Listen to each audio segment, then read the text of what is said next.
여러분, 혹시 나이가 들면서 주변에 사람이 점점 줄어든다는 생각에 불안해 본 적 없으신가요?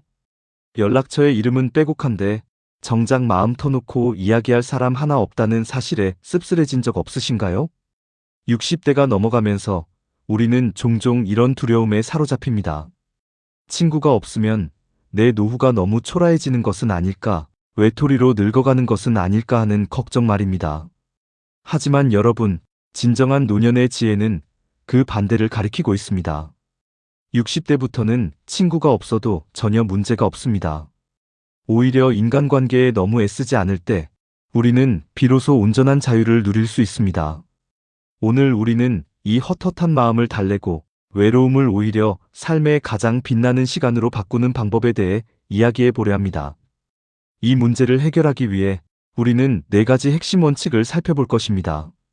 첫째, 타인의 인정에 목매지 않는 태도입니다. 둘째, 혼자만의 시간을 고독이 아닌 유의로 만드는 방법입니다. 셋째, 관계의 미니멀리즘을 실천하는 것입니다. 넷째, 내면의 목소리에 온전히 귀 기울이는 것입니다.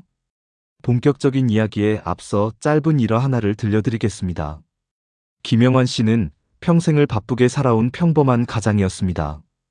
그는 은퇴 후 갑자기 찾아온 적막감을 견디지 못했습니다.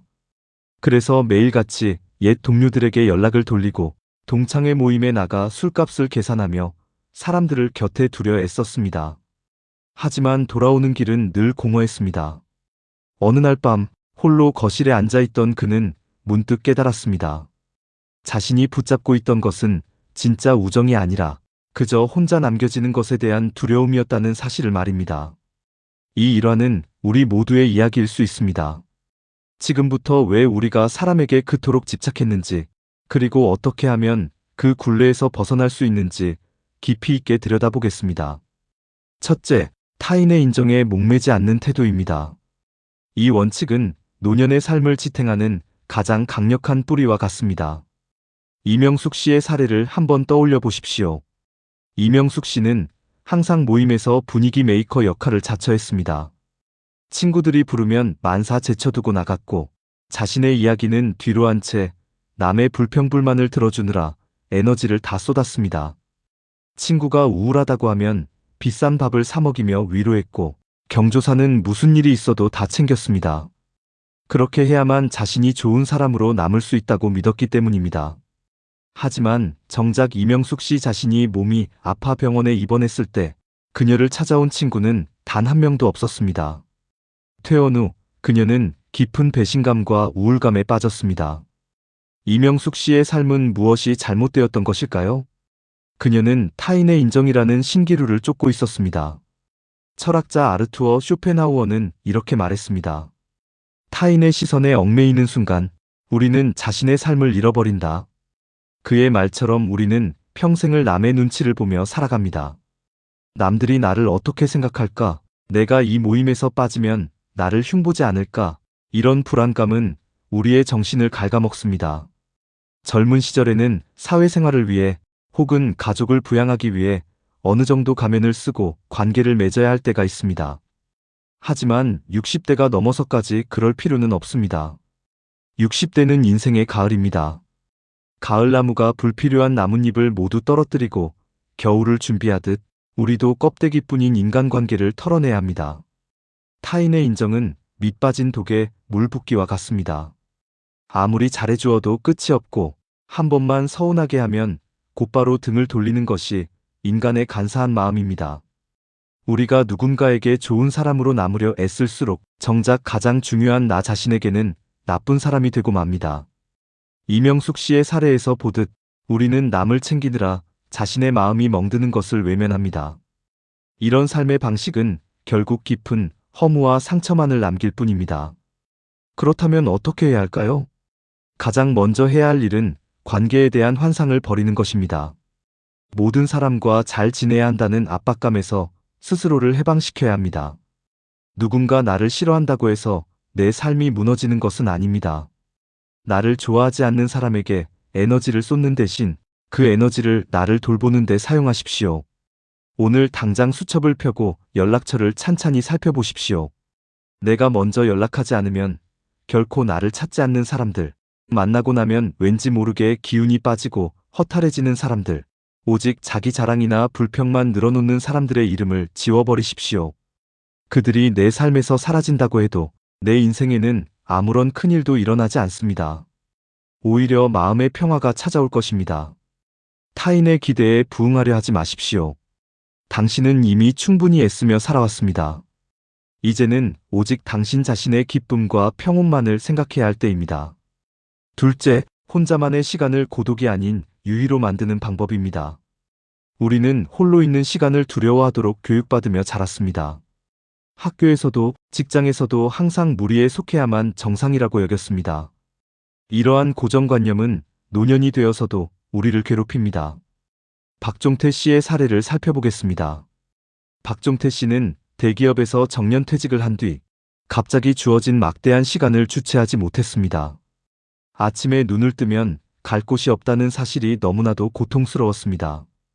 그는 매일같이 동네 기원에 나가 의미 없는 바둑을 두고 공원 벤치에 앉아 지나가는 사람들을 구경하며 시간을 때웠습니다. 집에 돌아오면 텔레비전을 크게 틀어놓고 사람 소리를 들으며 외로움을 잊으려 했습니다. 그에게 혼자 있는 시간은 견뎌내야 할 형벌과도 같았습니다. 하지만 이것은 고독을 오해한 결과입니다. 위대한 철학자들은 한결같이 고독의 가치를 찬양했습니다.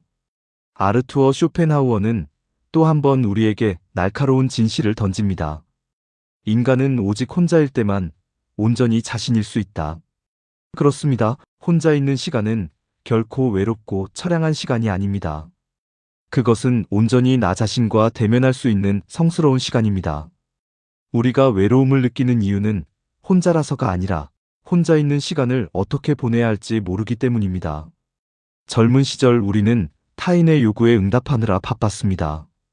상사의 지시, 자식의 뒷바라지, 배우자의 기대에 맞추어 살다 보니 정작 내가 무엇을 좋아하고 어떤 사람인지 생각할 겨를이 없었습니다. 이제 그 모든 의무에서 벗어난 지금 우리는 텅 빈 시간을 마주하게 됩니다. 이 시간을 권태로 채울 것인가 아니면 충만한 유의로 채울 것인가는 오직 우리의 선택에 달려 있습니다.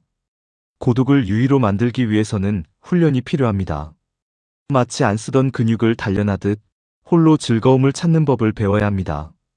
가장 좋은 방법은 일상 속에 작은 의식을 만드는 것입니다.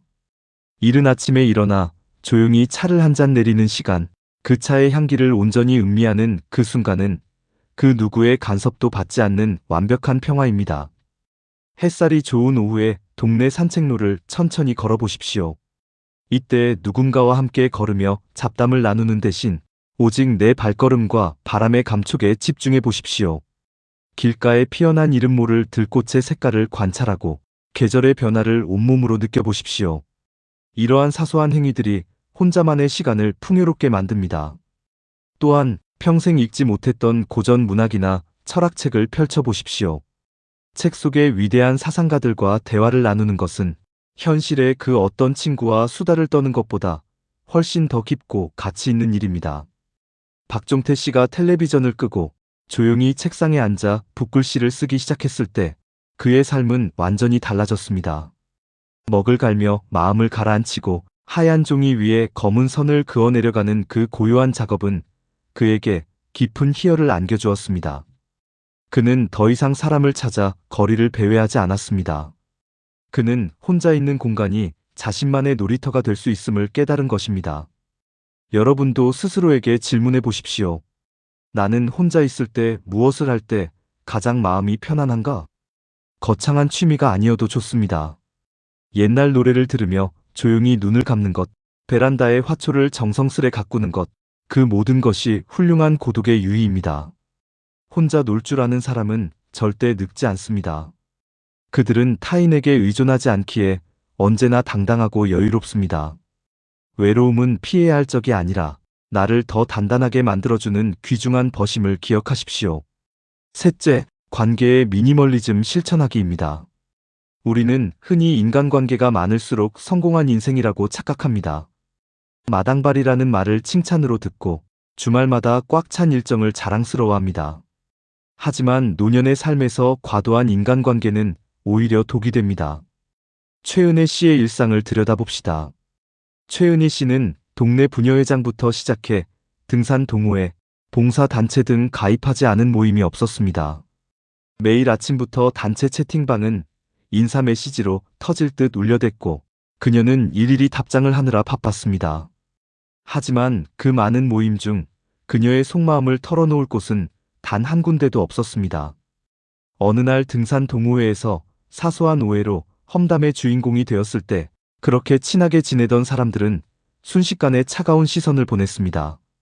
최은희 씨는 큰 충격을 받고 병져 눕고 말았습니다. 우리가 맺고 있는 많은 관계는 사실 모래성 같은 것입니다. 상황이 변하거나 이해관계가 엇갈리면 언제 무너질지 모르는 얄팍한 연결고리에 불과합니다. 철학자들은 인간관계의 본질을 거리를 두는 것에서 찾았습니다. 유명한 고슴도치 딜레마를 떠올려 보십시오. 추운 겨울날 고슴도치들은 온기를 나누기 위해 서로에게 다가갑니다. 하지만 너무 가까워지면 서로의 가시에 찔려 상처를 입고 맙니다. 결국 여러 번의 시도 끝에 얼어 죽지 않으면서도 서로의 가시에 찔리지 않는 적당한 거리를 찾아냅니다. 우리의 인간관계도 정확히 이와 같아야 합니다. 너무 멀어져서 고립될 필요는 없지만 서로의 영혼을 다치게 할 만큼 무리해서 밀착할 필요도 없습니다. 60대는 이 적당한 거리를 설정하는 지혜가 가장 필요한 시기입니다. 물건을 버리고 정리하는 미니멀리즘이 유행하듯 우리 삶의 관계도 대대적인 정리가 필요합니다. 나이를 먹을수록 우리의 체력과 감정 에너지는 제한적입니다. 이 소중한 에너지를 의미 없는 사람들과의 가벼운 수다나 서로를 질투하고 비교하는 모임에 낭비하는 것은 너무나도 아까운 일입니다. 진짜 소중한 소수의 사람에게 집중하십시오. 나를 있는 그대로 인정해주고 말없이 곁에 있어도 편안한 한두 명의 친구면 인생은 충분합니다. 심지어 그런 친구가 한 명도 없다 해도 괜찮습니다. 나쁜 관계를 억지로 유지하는 것보다는 차라리 고결한 고독을 선택하는 것이 100번 낫습니다. 관계의 미니멀리즘을 실천하기 위한 구체적인 방법은 거절의 기술을 배우는 것입니다. 가기 싫은 모임에는 핑계를 대지 말고 담백하게 거절하십시오. 이번 모임에는 참석하기 어렵습니다. 라는 한 문장이면 충분합니다. 미안한 마음에 장황한 변명을 늘어놓을 필요도 없습니다. 처음에는 어색하고 남들의 시선이 신경 쓰일지 모릅니다. 하지만 몇 번 반복하다 보면 내 삶의 주도권이 온전히 나에게로 돌아오는 것을 느낄 수 있습니다. 남의 눈치를 보느라 억지로 맞장구를 치지 않아도 되고 관심도 없는 남의 집안 이야기에 귀 기울이지 않아도 됩니다. 관계가 줄어들면 시간이 남습니다. 그 남는 시간을 나를 위해 내 영혼을 살찌우는 데 사용하십시오. 복잡한 인연의 실타래를 끊어낼 때 우리는 비로소 깃털처럼 가벼워진 영혼을 경험하게 될 것입니다. 넷째, 내면의 목소리에 온전히 귀 기울이는 것입니다. 우리는 평생을 바깥 세상의 소음에 시달리며 살아왔습니다. 어떻게 하면 돈을 더 벌 수 있을까? 어떻게 하면 자식을 더 잘 키울 수 있을까? 어떻게 하면 남들보다 더 성공할 수 있을까? 세상의 기준은 늘 우리 밖에서 큰 소리로 외치고 있었습니다. 그 소리에 파묻혀 정작 가장 중요한 내면의 목소리는 외면당했습니다. 정현우 씨의 이야기를 들어보겠습니다. 정현우 씨는 평생 앞만 보고 달린 전형적인 가장이었습니다.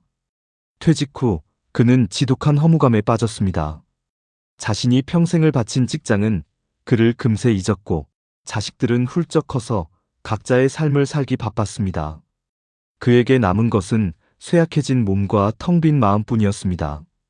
그는 자신의 인생이 실패한 것은 아닌지 밤잠을 이루지 못했습니다. 그러던 어느 날 그는 오래된 앨범을 정리하다가 20대 시절 자신이 그렸던 스케치북을 발견했습니다. 먼지 쌓인 그림들을 넘기며 그는 잊고 있던 자신의 꿈을 떠올렸습니다. 그는 그림 그리는 것을 참 좋아하는 청년이었습니다. 하지만 먹고 사는 문제에 부딪혀 붓을 꺾고 말았던 것입니다. 그는 다음 날 동네 화방에 가서 작은 스케치북과 연필을 샀습니다. 그리고 무작정 공원으로 나가 나무를 그리기 시작했습니다. 삐뚤빼뚤한 선이었지만 그 순간 그는 수십 년 만에 처음으로 심장이 뛰는 것을 느꼈습니다. 정현우 씨는 마침내 자신의 내면이 간절히 원하던 목소리를 들은 것입니다. 노년은 이렇듯 내 안의 어린아이를 다시 만나는 시간입니다. 세상의 눈치를 보느라 깊은 곳에 가둬두었던 진짜 내 모습을 꺼내어 안아주는 시간입니다. 아르투어 쇼펜하우어가 말했습니다. 지혜로운 사람은 자신의 내면을 풍요롭게 가꾸는데 전력을 다한다. 외부의 조건들은 언제든 사라질 수 있습니다. 부도, 명예도, 사람도 결국은 흩어지는 안개와 같습니다. 하지만 내 안에 차곡차곡 쌓아 올린 정신적 자산과 깨달음은 그 누구도 빼앗아갈 수 없습니다. 내면의 목소리를 듣기 위해서는 침묵이 필요합니다. 매일 하루에 단 10분이라도 모든 전자기기를 끄고 가만히 앉아보십시오. 그리고 스스로에게 물어보십시오. 나는 지금 평안한가? 내 마음은 무엇을 원하고 있는가? 어떤 상처가 아직 아물지 않았는가? 이 대화는 오직 나와 나 자신만이 나눌 수 있는 가장 진실한 시간입니다. 때로는 과거의 후회와 미련이 밀려와 마음을 어지럽힐 수도 있습니다. 내가 그때 다른 선택을 했더라면, 그 사람을 잡았더라면 어땠을까 하는 생각들이 꼬리를 뭅니다. 하지만 과거는 이미 지나간 환영에 불과합니다. 우리가 살아 숨쉬는 것은 오직 지금, 이 순간뿐입니다. 내면의 목소리는 우리를 과거나 미래가 아닌 현재로 데려옵니다. 호흡에 집중하며 내쉬는 숨결과 함께 묵은 감정들을 흘려보내십시오. 나이 들물 서글퍼할 필요가 전혀 없습니다. 오히려 젊은 시절의 어리석음과 들끓는 욕망에서 벗어나 삶을 관조할 수 있는 지혜의 언덕에 오른 것을 축하해야 합니다. 친구가 없다는 것은 결핍이 아니라 불필요한 감정 소모가 사라진 완벽한 자유의 상태입니다. 그 맑고 투명한 자유 속에서 당신은 비로소 세상에서 가장 소중한 단 한 사람, 바로 당신 자신과 가장 깊은 우정을 나누게 될 것입니다. 우리는 이 세상에 홀로 태어나 홀로 떠납니다. 이것은 누구도 부정할 수 없는 우주의 절대적인 법칙입니다. 우리가 맺는 모든 인연은 이 긴 여행길에서 잠시 스쳐 지나가는 동행일 뿐입니다. 어떤 동행은 조금 더 오래 곁에 머물고 어떤 동행은 일찍 길을 나누어 헤어질 뿐입니다. 그 누구도 나의 삶을 끝까지 대신 살아줄 수는 없습니다. 이 명백한 진리를 깨닫는 순간 우리는 인간관계에 대한 병적인 집착에서 놓여날 수 있습니다. 60대라는 나이는 바로 이 진리를 온몸으로 받아들이고 실천해야 할 최적의 시기입니다. 젊은 시절에는 끊임없이 무언가를 채워 넣어야 한다고 강박적으로 믿었습니다. 지식을 채우고 돈을 채우고 인맥을 채우려 발버둥 쳤습니다.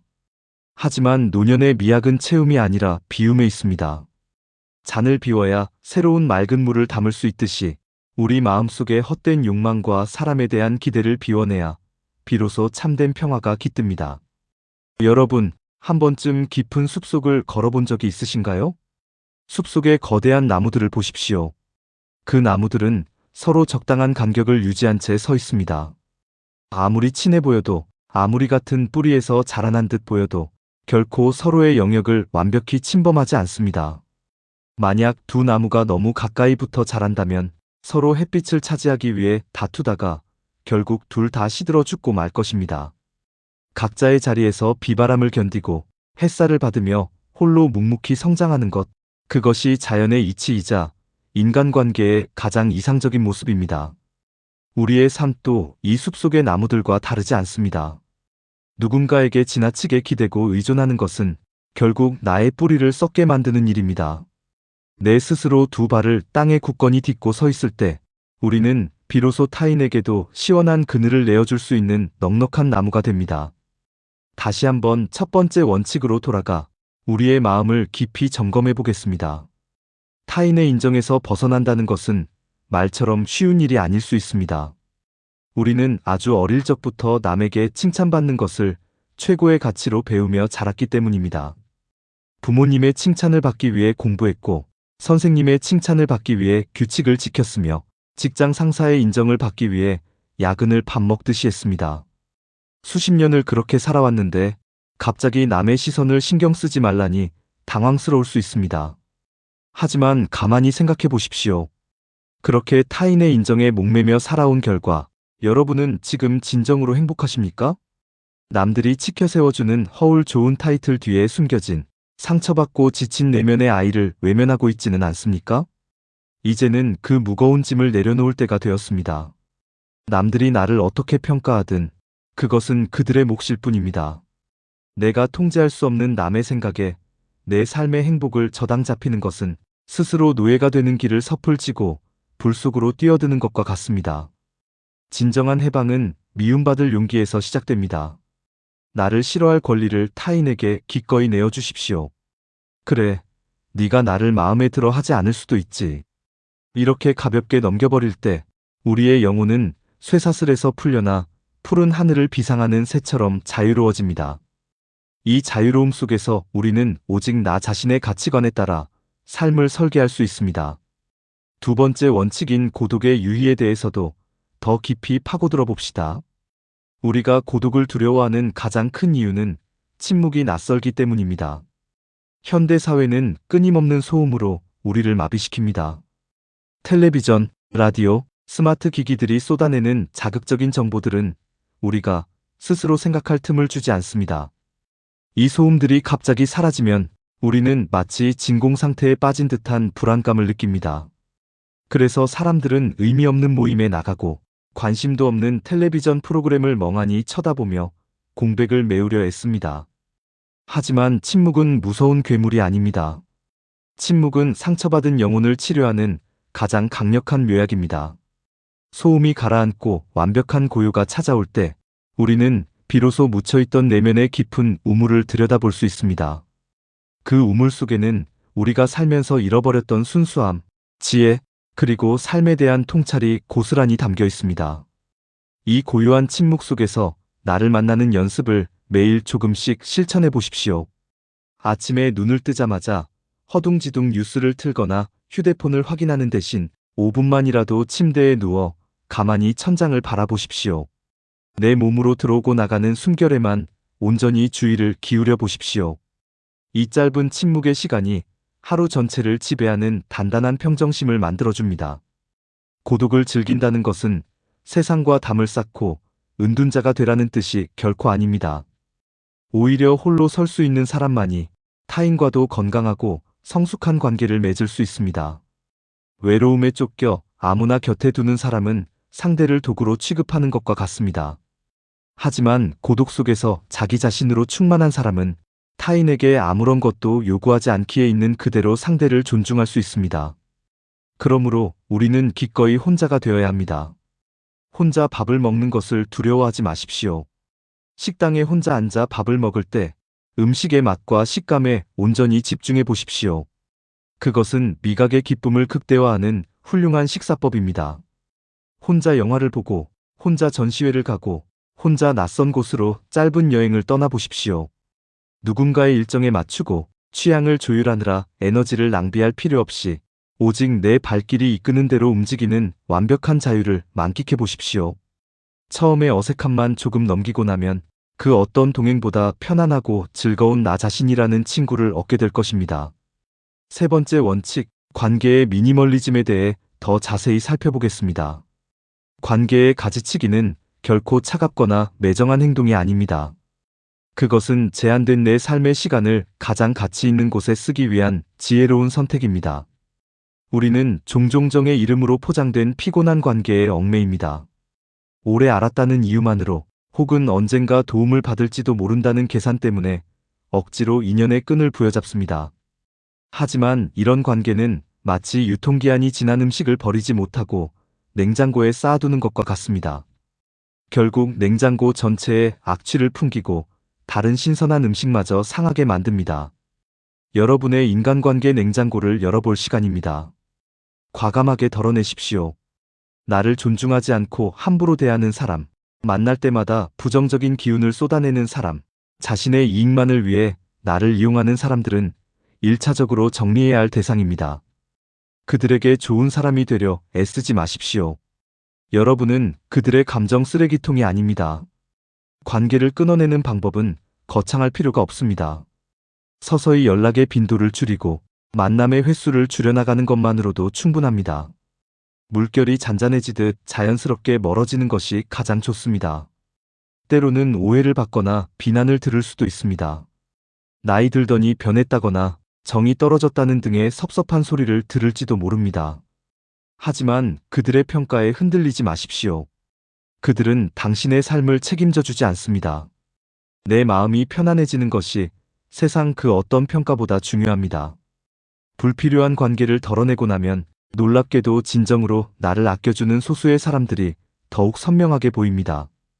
가족일 수도 있고, 수십 년 지기 친구일 수도 있고, 최근에 알게 된 결이 맞는 지인일 수도 있습니다. 그 소중한 사람들에게 여러분의 따뜻한 마음과 에너지를 온전히 쏟으십시오. 100명의 얕은 지인보다 말없이 내 손을 잡아주는 한 명의 진정한 벗이 노년의 삶을 훨씬 더 풍요롭게 만듭니다. 네 번째 원칙, 내면의 목소리에 귀 기울이는 삶에 대한 성찰을 이어가 보겠습니다. 노년은 인생의 추수기입니다. 봄과 여름 내내 뜨거운 태양과 비바람을 견디며 씨앗을 뿌리고 가꾸었다면 이제는 그 열매를 거두어 들릴 때입니다. 이 열매는 돈이나 명예 같은 물질적인 것이 아닙니다. 그것은 평생을 살아오며 얻은 깨달음, 지혜, 그리고 나 자신에 대한 깊은 이해입니다. 내면의 목소리를 듣는다는 것은 바로 이 영혼의 열매를 수확하는 과정입니다. 많은 사람이 은퇴 후에 삶의 목적을 잃고 방황합니다. 명함이 사라지니 내 존재마저 사라진 것 같아 허탈해합니다. 하지만 명함에 적힌 직함은 진짜 내가 아닙니다. 그것은 사회가 부여한 역할놀이의 이름표에 불과했습니다. 연극이 끝나고 무대에서 내려왔다면 당연히 분장을 지우고 원래의 내 모습으로 돌아가야 합니다. 이 원래의 모습을 찾아가는 여행이 바로 노년의 가장 숭고한 과제입니다. 이 여행을 위해 우리는 글쓰기를 시작해 볼 수 있습니다. 거창한 문학작품을 쓰라는 것이 아닙니다. 그저 매일 밤 작은 노트에 하루의 감정을 솔직하게 적어 내려가 보십시오. 누구에게도 보여주지 않을 나만의 비밀 일기장을 만들어 보십시오. 오늘은 햇살이 참 좋아서 마음이 포근했다. 오늘은 길을 걷다 옛 기억이 떠올라 조금 슬펐다. 이런 아주 사소한 감정의 파편들을 기록해 보십시오. 글을 쓰다 보면 복잡했던 마음이 차분하게 정리되고 내가 진정으로 바라는 것이 무엇인지 조금씩 뚜렷해집니다. 때로는 과거의 상처들이 떠올라 펜을 쥔 손이 떨릴 수도 있습니다. 그럴 때는 억지로 감정을 누르지 말고 마음껏 슬퍼하고 울어도 좋습니다. 글쓰기는 아주 훌륭한 치유의 과정입니다. 내면의 목소리를 기록하는 행위는 내 삶을 한편의 아름다운 이야기로 엮어내는 작업입니다. 여러분, 나이 들면 쇠퇴가 아니라 성숙입니다. 육신의 힘은 조금씩 줄어들지 모르지만 영혼의 깊이는 한없이 깊어질 수 있는 찬란한 시기입니다. 젊은 시절 우리는 세상의 속도에 맞춰 달리느라 바빴습니다. 남보다 뒤처지면 큰일 나는 줄 알고 헐떡이며 앞만 보고 뛰었습니다. 하지만 이제는 달릴 필요가 없습니다. 속도를 늦추고 주변의 풍경을 감상하며 천천히 걸어가도 되는 특권을 얻은 것입니다. 이 특권을 온전히 누리십시오. 친구들과 비교하며 내 노후가 초라하다고 자책할 이유가 전혀 없습니다. 자식이 얼마나 잘 되었는지, 어느 동네에 사는지, 노후 자금이 얼마나 있는지 비교하는 모임이라면 과감히 발길을 끊으십시오. 비교는 영혼을 파먹는 독약입니다. 우리의 삶은 각기 다른 꽃을 피우는 식물과 같습니다. 장미는 장미의 아름다움이 있고 들국화는 들국화만의 수수한 매력이 있습니다. 장미가 들국화를 부러워할 이유도 들국화가 장미를 흉내낼 이유도 없습니다. 여러분 각자의 삶은 그 자체로 이미 완벽하게 고귀하고 가치 있는 예술작품입니다. 스스로의 삶을 긍정하고 사랑하는 태도, 그것이야말로 외로움을 극복하는 가장 강력한 무기입니다. 우리는 앞서 철학자 아르투어 쇼펜하우어의 통찰을 통해 고독의 가치를 배웠습니다. 그는 인생을 고통과 권태 사이를 오가는 시계추에 비유했습니다. 결핍으로 인한 고통이 채워지고 나면 곧바로 무서운 권태가 찾아온다는 것입니다. 인간관계를 갈망하는 것도 일종의 결핍입니다. 친구가 없어서 고통스럽다가 막상 사람들을 만나 왁자지껄 떠들고 나면 집에 돌아오는 길에 밀려드는 걷잡을 수 없는 허무함과 권태, 여러분도 한 번쯤 겪어보지 않으셨습니까? 이 고통과 권태의 굴레에서 벗어나는 유일한 길은 외부에서 만족을 찾는 것을 포기하고 내면의 정신적 불을 쌓는 것입니다. 정신이 풍요로운 사람은 결코 지루할 틈이 없습니다. 그들에게는 떨어지는 낙엽 하나, 스쳐 지나가는 바람 한 점도 깊은 사색의 주제가 됩니다. 이러한 경지에 이르기 위해 우리는 끊임없이 배우고 성찰해야 합니다. 배움에는 끝이 없습니다. 60대는 새로운 것을 배우기에 너무 늦은 나이가 아닙니다. 오히려 이해의 폭이 넓어지고 통찰력이 생겨 젊은 시절에는 보이지 않던 진리들이 스펀지처럼 흡수되는 놀라운 시기입니다. 여러분, 마음을 편안하게 가지십시오. 오늘 당장 전화벨이 울리지 않아도 괜찮습니다. 연말연시에 약속이 하나도 없어도 전혀 문제될 것이 없습니다. 오히려 나를 위한 완벽한 휴식 시간이 주어졌다고 기뻐하십시오. 맛있는 차를 한 잔 끓이고 좋아하는 책을 펴고 조용한 음악을 틀어놓으십시오. 그 고요한 평화 속에서 여러분은 세상 그 누구보다 행복한 사람입니다. 세상은 우리에게 끊임없이 누군가와 연결되어야만 안전하다고 거짓말을 합니다. 하지만 진정한 안전은 밖에 아니라 내 안에 있습니다. 내 마음이 굳건하고 평온하다면 거센 폭풍우가 몰아쳐도 끄떡없는 바위처럼 흔들리지 않습니다. 반대로 내면이 텅 비어 있다면 수백 명의 군중 속에 둘러싸여 있어도 사시나무 떨듯 불안할 뿐입니다. 이제 앞서 다룬 4가지 원칙을 우리 삶에 어떻게 구체적으로 적용할지 다시 한번 마음속에 새겨봅시다. 첫째, 타인의 기대와 시선이라는 무거운 갑옷을 벗어던지는 것입니다. 누군가 나를 서운하게 생각할까봐 억지로 웃음 짓지 마십시오.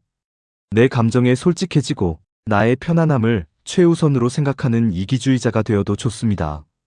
이것은 건강한 이기주의이며 나를 지키기 위한 최소한의 방어막입니다. 둘째, 고독을 두려워하지 말고 유의로 승화시키는 것입니다. 홀로 있는 시간을 권태로 낭비하지 마십시오. 취미를 만들고 사색을 하고 자연과 교감하며 혼자 노는 즐거움을 만끽하십시오. 혼자서도 행복할 수 있는 사람은 세상에 두려울 것이 없습니다. 셋째, 관계의 가지치기를 통해 미니멀리즘을 실천하는 것입니다. 나를 피곤하게 하고 에너지를 빼앗는 얕은 인연들을 과감히 정리하십시오. 빈자리가 생겨야 비로소 진짜 소중한 것들을 채울 수 있습니다. 한두 명의 진실한 우정, 혹은 나 자신과의 깊은 우정만으로도 노년의 삶은 충분히 아름답습니다. 넷째, 내면의 진실한 목소리에 온전히 집중하는 것입니다. 세상의 소음을 차단하고 매일 침묵의 시간을 가지십시오. 글쓰기나 명상을 통해 잊고 있던 내 안의 순수함과 꿈을 꺼내어 돌보아 주십시오. 자신의 영혼을 가꾸는 일이야말로 우리가 마지막까지 매달려야 할 가장 숭고한 작업입니다. 이 4가지 원칙은 하루아침에 이루어지지 않을 수도 있습니다. 평생을 몸에 밴 습관을 바꾸는 것은 뼈를 깎는 노력이 필요할지도 모릅니다. 때로는 견딜 수 없는 외로움이 파도처럼 밀려와 다시 예전처럼 사람들에게 전화를 걸고 싶어질 수도 있습니다. 그럴 때마다 오늘 이 이야기를 떠올려 주십시오. 외로움은 병이 아닙니다. 그것은 내 영혼이 나에게 대화를 걸어오는 신호입니다. 그 신호를 외면하고 바깥으로 도망치지 마십시오. 외로움이라는 감정과 정면으로 마주 앉아 따뜻하게 차 한 잔을 나누십시오. 스스로를 달래고 안아줄 때 외로움은 고독이라는 찬란한 보석으로 변화할 것입니다. 인간은 누구나 늙고 병들어 세상을 떠납니다. 우리가 손에 쥐고 있는 모든 것은 모래알처럼 손가락 사이로 빠져나갈 것입니다. 돈도, 권력도, 그리고 그토록 애착을 가졌던 사람들도 결국은 다 놓고 가야 할 신기루에 불과합니다. 마지막 순간 우리가 챙겨갈 수 있는 것은 오직 하나, 맑고 평온해진 나의 영혼뿐입니다. 그러니 60대라는 이 아름다운 나이부터는 부디 사람에게 얽매여 감정을 소모하지 마십시오. 자식에게 기대어 서운함을 키우지도 마십시오. 친구들에게 서운하다며 원망하지도 마십시오. 모두가 각자의 무게를 짊어지고 묵묵히 걸어가는 외로운 여행자들일 뿐입니다. 그들을 있는 그대로 존중하되 결코 집착하지 마십시오. 우리가 노년에 친구가 없어도 되는 본질적인 이유에 대해 더 생각해 보겠습니다. 시간은 누구에게나 공평하지만 나이가 들수록 시간의 체감 속도는 빨라집니다. 이 귀중한 시간을 어떻게 쓸 것인가는 남은 삶의 질을 결정짓는 가장 중요한 문제입니다. 젊은 시절 우리는 미래를 위해 현재를 희생했습니다. 나중을 위해 참았고 언젠가 찾아올 행복을 위해 오늘을 견뎠습니다. 하지만 60대가 된 지금 우리에게 나중이라는 시간은 무한하게 열려 있지 않습니다. 오직 분명한 것은 지금 당장 내 눈앞에 주어진 오늘뿐입니다. 그런데 이 소중한 오늘을 마음에도 없는 사람들과 밥을 먹고 관심도 없는 험담을 나누며 낭비하는 것은 내 생명력을 길바닥에 버리는 것과 같습니다. 여러분의 시간을 철저히 이기적으로 사용하십시오. 나를 기쁘게 하고 나를 성장시키고 내 마음을 편안하게 하는 일에만 시간을 쓰기에도 모자랍니다. 친구가 없다는 것은 누군가에게 빼앗길 내 시간이 전혀 없다는 뜻이기도 합니다. 이것은 엄청난 축복입니다. 아침에 일어나서 밤에 잠들 때까지 하루 전체가 오롯이 내 마음대로 칠할 수 있는 새하얀 도화지인 것입니다. 이 도화지에 우울하고 외롭다는 회색빛 물감을 칠할 것인지 아니면 책을 읽고 산책을 하며 평온이라는 따뜻한 색을 칠할 것인지는 전적으로 여러분의 권리입니다. 아르투어 쇼펜하우어는 또 이렇게 말했습니다.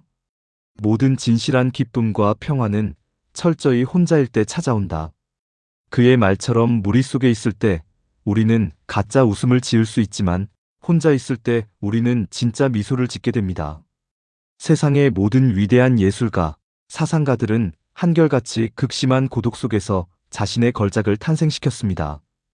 그들이 사람들을 피해서 숨은 것이 아니라 자신의 내면에 집중하기 위해 외부의 소음을 차단한 것입니다. 우리도 우리 삶이라는 예술작품을 완성하기 위해 이제는 외부의 소음을 차단하고 고독의 작업실로 들어가야 합니다. 이 작업실에서 우리는 지나온 삶을 용서하는 법을 배워야 합니다. 인간관계에서 받은 수많은 상처들, 배신당했던 기억, 내가 상처 주었던 미안함까지 모두 가만히 쓰다듬어 주십시오. 그때는 모두가 서툴렀다는 것을 담담하게 인정하고 놓아주는 순간 마음속에 맺혀있던 도끼들이 봄눈 녹듯 사라집니다. 용서는 타인을 위한 것이 아니라 나 자신을 위한 가장 이기적이고 훌륭한 치유법입니다. 과거의 인연들에 얽매여 분노하거나 후회하는 것은 이미 엎질러진 물을 보며 평생 울고 있는 것과 같습니다. 이제는 빈 컵을 들고 새로운 맑은 물을 뜨러 가야 합니다. 그 맑은 물은 바로 고독이 주는 지혜와 평정심입니다. 여러분은 절대로 초라하지 않습니다. 혼자 걷는 길은 외로운 길이 아니라 가장 자유롭고 당당한 길입니다. 누구의 눈치도 볼 필요 없고 누구의 속도에 맞출 필요도 없는 완벽한 나만의 길입니다. 가다 힘들면 쉬어가고 경치가 좋으면 한참을 머물다 가면 그뿐입니다. 이 아름다운 자유의 여정을 두려워하지 마십시오. 앞서 말씀드린 4가지 원칙을 다시 한번 떠올려 보십시오. 첫째, 타인의 인정에 목매지 않는 태도입니다. 둘째, 혼자만의 시간을 고독이 아닌 유의로 만드는 방법입니다. 셋째, 관계의 미니멀리즘을 실천하는 것입니다. 넷째, 내면의 목소리에 온전히 귀 기울이는 것입니다. 이 원칙들이 여러분의 마음을 지키는 든든한 방패가 되어줄 것입니다. 나이가 들수록 신체는 약해지지만 우리의 영혼은 이 방패 뒤에서 더욱 단단하고 빛나게 연단될 것입니다. 바깥으로 향하던 시선을 거두어 내 안으로 향하게 하십시오. 그곳에 여러분이 평생을 찾아 헤매던 진정한 친구, 가장 지혜롭고 자비로운 진짜 나 자신이 언제나 2팔을 벌리고 기다리고 있습니다. 그 진정한 친구와의 재회를 온 마음을 다해 축하드립니다. 지금까지 긴 시간 동안 저와 함께 마음의 여행을 떠나주신 여러분, 이제 대화의 마무리를 지을 시간입니다. 우리는 노년의 인간관계와 외로움이라는 깊은 숲을 함께 걸어왔습니다. 타인의 시선을 벗어나는 법, 고독을 즐기는 법, 관계를 정리하는 법, 그리고 내 안의 목소리를 듣는 법이라는 4개의 이정표를 지나왔습니다. 이 이정표들이 여러분의 남은 인생길에 작은 등대가 되기를 진심으로 바랍니다. 마지막으로 조용히 눈을 감고 스스로에게 이 질문을 던져보십시오. 나는 지금 온전히 나 자신으로 살아가고 있는가? 이 질문에 대한 답이 여러분의 마음속에 평온한 울림으로 다가가기를 바랍니다. 오늘 이야기가 여러분의 마음에 작은 울림을 주었다면 구독과 좋아요로 함께 해주세요.